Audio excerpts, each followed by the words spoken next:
Hi everyone, welcome to digital GK classes. तो जैसा कि आप सभी को पता है कि जब सुप्रीम कोर्ट से बीएड अभ्यर्थियों को बाहर किया गया था प्राथमिक से, उस समय सबसे बड़ा मुद्दा यही था कि आखिर में जो लोग पास कर लिए हैं, रिजल्ट में उनका नाम आ गया है, उनके साथ कितना गलत हो रहा है। सेम वही चीज़ दोबारा से रिपीट हो रही है एंड इस वीडियो में आपको सारी चीज़ें बताई जाएंगी, क्योंकि बहुत सारे अभ्यर्थी जो हैं डिसअपॉइंट हो चुके हैं, बहुत ज़्यादा सैड हैं जब से केंद्रीय विद्यालय के साइड से उनको कॉल करके रोजगार मेले में आने के लिए मना कर दिया गया।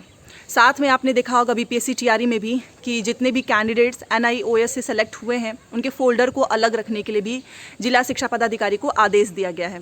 वहीं पर आपको पता है कि आने वाले समय में, क्योंकि नया शिक्षा सेवा चयन आयोग भी बहुत तेज़ी से जो है बनने वाला है, क्योंकि वैसे भी 1 साल तो हो ही चुका है इसको बनने में, तो सुनने में आ रहा है कि 20 से 25 दिन में सारी चीज़ें कंप्लीट हो जाएंगी। उसके बाद से आपका यूपी टेट, सुपर टेट, चाहे आपका सी टेट का एग्ज़ाम चल ही रहा है, आने वाला सी टेट हो गया।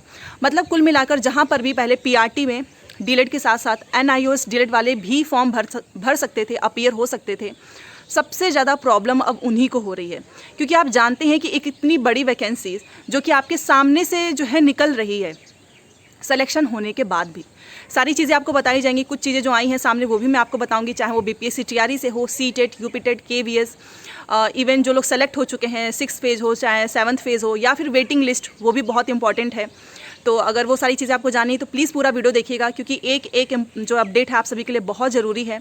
पहली बार आए हैं तो चैनल को सब्सक्राइब करके प्लीज़ वीडियो को लाइक कर दीजिएगा, ताकि आपको वीडियो से रिलेटेड जो भी अपडेट आती है वो सारी चीज़ें आपको मेरे वीडियो के थ्रू मिलता रहे। सबसे पहले आपका एक क्वेश्चन आ रहा था जो कि एनआईओएस के द्वारा जो है मैसेज किया जा रहा है कि हाँ, सीटेट में पेपर 1 में क्या हम वैलिड रहेंगे।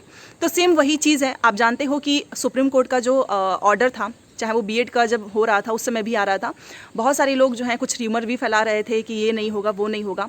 लास्ट में वही सारी चीज़ें माननी पड़ी। बीपीएससी ने भी बाहर कर दिया था, इवन केवीएस ने रिजल्ट जारी किया, रिव्यू किया एंड देन अगेन बीएड को बाहर कर दिया था। तो कुल मिलाकर अब आप प्रिपेयर हो जाएं, क्योंकि कुछ चीज़ें जो हैं एक्सेप्ट करने में भी बहुत टाइम लगता है। और सीटेट पेपर 1 से रिलेटेड जो लोग भी पूछ रहे थे कि क्या हम वहाँ पर वैलिड हैं, तो आप जानते हो कि अभी आपका एग्ज़ाम ही नहीं हुआ है, उससे पहले ही जजमेंट आ चुका है। तो ऑब्वियस सी बात है, आप सीटेट पेपर 1 से इनवैलिड हो जाएंगे। एक चीज़ और मैं यहाँ पे मेंशन करूँगी, जब से एनआईओएस डिलीट का जो है के बारे में जो भी जानकारी आई है, कुछ लोग बहुत ज़्यादा हैप्पी हो गए, क्योंकि वो ये सोच रहे हैं कि चलो अगर ये बाहर हो जाते हैं तो जो बची हुई सीट है उस पर डिलीट वालों को मौका मिल जाएगा, चाहे वो बीपीएससी हो, चाहे वो केवीएस हो, चाहे वेटिंग लिस्ट हो। तो मैं तो यही बोलना चाहूँगी, देखिए इसमें स्टूडेंट्स की कोई गलती नहीं है, सरकार की नीति ही गलत है। क्यों ऐसा करा है, जब आपको पता है कि जो चीज़ गलत है अगर वो सुप्रीम कोर्ट के अकॉर्डिंग तो वो गलत ही है, वो इमोशन पे तो नहीं चलता है। सुप्रीम कोर्ट आप भी जानते हैं बीएड के समय भी यही सारी चीज़ें थी कि इमोशन बेस्ड नहीं है, कि अगर वो ये देखने लगे कि इतने साल से नौकरी कर रहे हैं, चलो आगे भी इसको कंटिन्यू करते हैं, तो ऐसा बीएड के समय भी हो जाना चाहिए था, जो कि नहीं हुआ।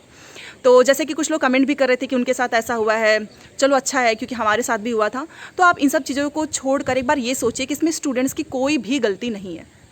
तो आपको मैंने सीटेट से रिलेटेड बता दिया है कि पेपर 1 में आप इनवैलिड हो और उसका पेपर भी नहीं हुआ है। सबसे बड़ी चीज़ यहाँ पे 2 इन्फॉर्मेशन निकल कर आ रही है और अभी तक उसमें कोई क्लैरिफिकेशन नहीं है कि जो लोग ऑलरेडी नौकरी पा चुके हैं उनके साथ ऐसी प्रॉब्लम नहीं होनी चाहिए। तो देखो ये भी क्लियर हो जाएगा, क्योंकि 7th फेज़ की जो ज्वाइनिंग है ना, वो अभी कंप्लीट ही नहीं हुई है। आज भी लोग योगदान दे रहे हैं एंड अभी तक जो है आई थिंक 80,000 के आसपास न्यूज़पेपर में आज निकला था कि इतने लोगों ने किया है जो है नियुक्ति पत्र वगैरह। बाकी 40,000 सीट अभी भी खाली है। तो सप्लीमेंट्री रिजल्ट आपको 40,000 पे भी देखने को मिल सकता है।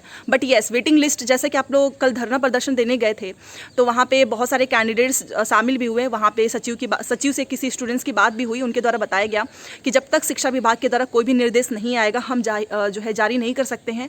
एंड अब तो दोबारा से जो है इनको रिव्यू भी करना होगा कि एनआईओएस डीलेट का वेटिंग लिस्ट देना है नहीं देना है, ये सारी चीज़ें करने में काफ़ी समय लग जाएगा। तो आपको अब थोड़ा सा और वेट करना पड़ जाएगा वेटिंग लिस्ट के लिए, बीपीएससी जो आपका टीआरई 1.0 था, ठीक है। एंड वही सारी चीज़ें हैं। देखिए ऐसा नहीं है कि अचानक से ही आपको वेटिंग लिस्ट या सप्लीमेंट्री रिजल्ट देखने को मिल जाएगा। एंड अभी पूरी तरीके से क्लियर नहीं है, क्योंकि अभी तक बीपीएससी ने अपने साइड से कोई भी नोटिफिकेशन नहीं दिया है। हाँ, बट ये तो सच है कि जब उन्होंने नोटिफिकेशन निकाला था तो नीचे 18 अक्टूबर वाले में लिखा था कि जो भी आगे आदेश आएंगे, जो भी आदेश होगा परीक्षा फलों से प्रभावित होगा। तो इस पर 2 चीज़ें चल रही हैं कि बीपीएससी 7th फेज से एनआईओएस वालों को बाहर नहीं किया जाएगा, बिकॉज वो ज्वाइनिंग ले चुके हैं। तो वहीं दूसरी चीज़ ये भी निकल कर आ रही है कि फिर वेटिंग लिस्ट में अगर मान लो बाहर कर दिया जाता है तो वो वाले स्टूडेंट्स बोलेंगे कि उनको तो ज्वाइन कर लिया, हमें क्यों बाहर कर दिया। अब इस पर सारी चीज़ें जो है एकदम खिचड़ी बन चुकी है। अब बहुत जल्द आप सभी को इस पर क्लैरिफिकेशन मिल जाएगा बीपीएससी के साइड से। बट जो लोग वेटिंग लिस्ट का वेट कर रहे हैं डीएलएड वाले, तो आपको और लंबा इंतजार नहीं करना है दिसंबर में, क्योंकि उसमें आज में आपने देखा होगा न्यूज़पेपर में बीपीएससी जो है पूरा फोकस की है टीआरई 2.0 पे।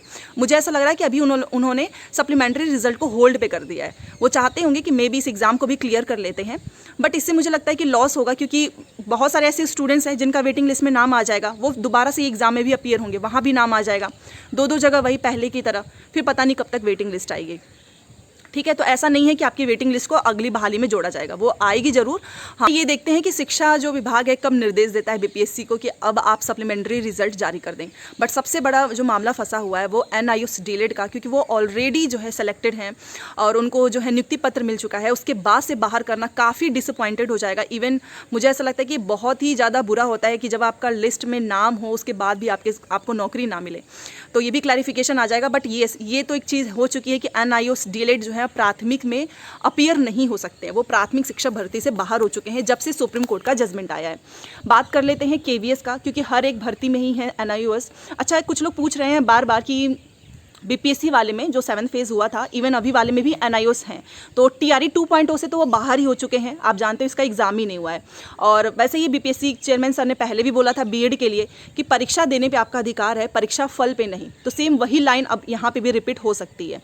तो आप टीआरई 2.0 से बाहर ही हैं, सीटेट पेपर 1 से भी। एंड केवीएस वाला भी वही हाल है, आपको पता है, कॉल करके ही मना कर दिया गया है। सिंपल सी बात है, नोटिस आई है, वो लोग रिव्यू कर रहे हैं एंड मे भी दोबारा से जो है रिजल्ट आए। ठीक है, तो जो लोग भी बॉर्डर पे होंगे उनका सिलेक्शन हो जाएगा।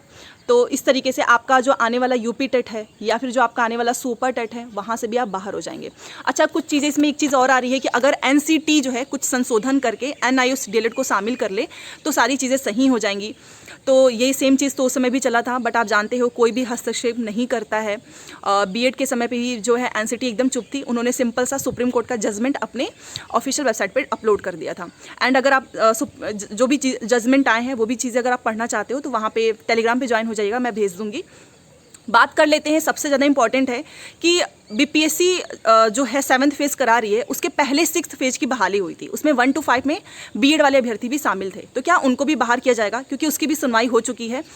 तो बहुत सारे लोगों का कहना है, जो कि आपने देखा होगा, बहुत सारे टीचर्स जो कि काफ़ी एक्सपीरियंस हैं, उनका कहना यही है कि देखो, जो लोग ऑलरेडी जो हैं जॉब कर रहे हैं 1 साल 2 साल, उनको बाहर करना या निकालना वो पॉसिबल नहीं है, वो नहीं निकाला जा सकता है। हाँ, ये हो सकता है कि आने वाली जो भर्तियाँ होंगी वहाँ उनको मौका ना मिले। तो फिर ये चीज़ तो बीपीएससी 7th फेज़ में सही तरीके से बैठती ही नहीं है, क्योंकि अभी भी इनका योगदान का प्रोसेस चल रहा है। ठीक है, जो अभी हमारा चल रहा है इसमें ज्वाइनिंग प्रोसेस कंप्लीट कहाँ हुआ है, आज लास्ट डेट है। एंड आपको पता ही है कि 7 दिसंबर नियोजित शिक्षकों का। अच्छा, 28,000, एक चीज़ और मैं आपको बताना चाहूँगी, 28,000 जो है नियोजित शिक्षक जो पहले से कहीं पढ़ा रहे थे उनका चयन हुआ है इसमें। तो सोचिए 28,000 एक बहुत बड़ा नंबर होता है। बट ये इसमें से बहुत सारे ऐसे टीचर्स हैं जो कि योगदान ही नहीं दिए हैं, वो अपनी ही जगह पर कार्यरत हैं, क्योंकि उनको जगह मिल गया होगा दूर। अब आप ही सोचो, आपको अपने घर से बहुत ज़्यादा दूर मिलेगा, तो ऑब्वियस ही बात है आप 5-10 हज़ार के लिए नहीं जाना चाहेंगे। ठीक है, तो बेसिकली वीडियो बनाने का पर्पज़ ये है कि कुछ चीज़ों को एक्सेप्ट करना पड़ता है। सरकार की नीतियाँ ही हमेशा से गलत होती हैं और उसका भुगतान हमेशा स्टूडेंट्स को करना पड़ता है। बीपीएससी एंड केवीएस से रिलेटेड आप सभी को ऑफिशियल नोटिस मिल जाएगी, जितने भी एनआईओएस डीएलएड वाले हैं। एंड अगर वो बाहर होते हैं तो ऑब्वियस ही बात है उनकी जगह पे जो डीएलएड वाले हैं, रेगुलर वाले, उनका सिलेक्शन हो जाएगा। चाहे वो बीपीएससी आपका टीआरई 2.0 में तो एकदम क्लियर है, केवल डीएलएड वाले ही जा सकते हैं। हाँ, 7th फेज़ में थोड़ी सी खिचड़ी जो है मची हुई है कि क्या हो सकता है, बिकॉज वो ऑलरेडी स्कूल में 10 से 12 दिन हो चुका है उनको पढ़ाते हुए। एंड रही बात 7th फेज़ की, जो वेटिंग लिस्ट की है कि कब तक आ सकता है, तो आप भी जानते हो कि 7th मतलब 15 दिसंबर के आसपास या उसके बाद भी आपको सप्लीमेंट्री रिजल्ट देखने को मिले।